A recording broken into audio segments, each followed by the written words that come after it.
Hi, students. Hi, families. This is Miss Coyle, Mel Coyle, the college advisor to the early application cohort of students. And I might be making these dorky videos from time to time to walk students and families through some of the more complicated steps in the college application process. And I'll always make sure to send them along to you all as well, to families as well.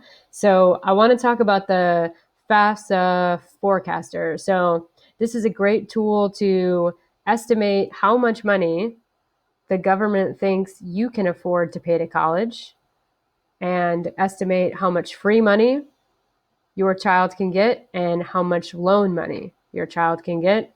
And the third important reason to fill out the forecaster is once we know if your child is eligible for the Pell Grant, then we know which scholarships they can apply for. Some scholarships have an income requirement, and doing this tool and figuring that out can really help a student narrow down their scholarship list. So I'm going to jump in about halfway through the forecaster because the first half typically families don't have as many questions about. You're filling out information about your income, how many people in your household, etc. So I'm at this screen right here after you've filled out your information, and we're about to hit submit to see how much free money the government is estimating you can receive. So the first thing it's going to ask you is to enter in one of your child's top schools. So they might already know how much the tuition is at their top school, but if not, you can click on Visit College Scorecard. You can get an estimate there. But I'm going to type in Ohio State University. This costs about $20,000 per year and hit next. The first number that your child is going to have to capture for their homework or for their homework assignment is how much money are they going to receive for the Pell Grant. The Pell Grant's great. It's income-based. This is money that's free. You don't have to pay it back.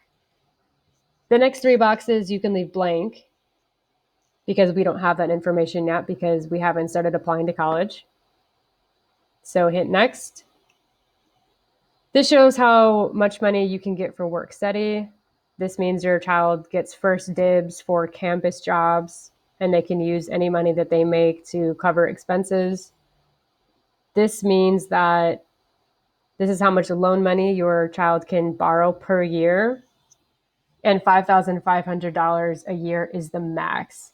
So I never like to recommend that students borrow more than $5,500 a year in safe government loans.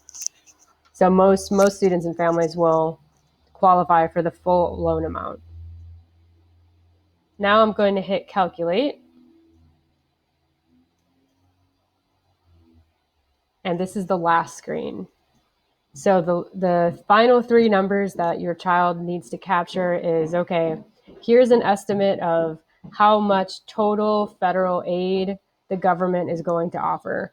Now this $12,710 includes loans and it includes grants or free money. And this number right here is real important. Yours is going to be different than mine, of course, but this number for difference shows how much money the government's estimating you will still owe for college out of pocket.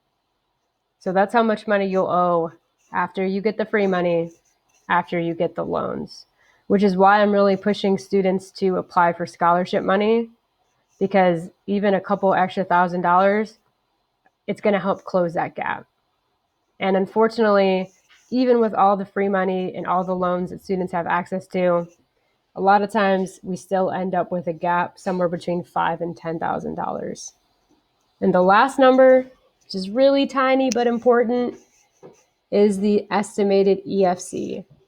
EFC stands for Estimated Family Contribution, and this is how much money the government is estimating you can afford to pay each year. It could be zero, it could be 1,000, but either way, go ahead and capture that too.